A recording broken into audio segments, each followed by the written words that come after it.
ভারতের কোথায় প্রথমে মুসলিম রাষ্ট্র স্থাপিত হয়?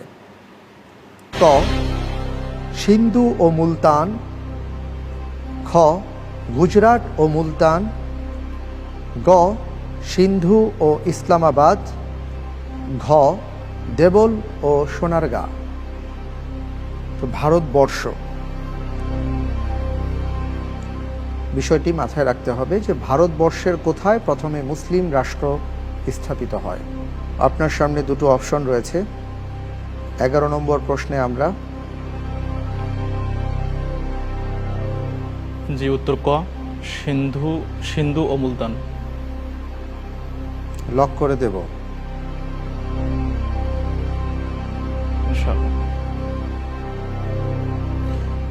লক করে দেয়া হোক ক সিন্ধু ও মুলতান।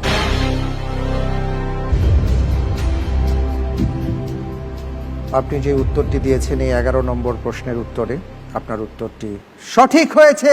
আলহামদুলিল্লাহ, আলহামদুলিল্লাহ, আলহামদুলিল্লাহ, আলহামদুলিল্লাহ। আলহামদুলিল্লাহি হামদান কাসীরা।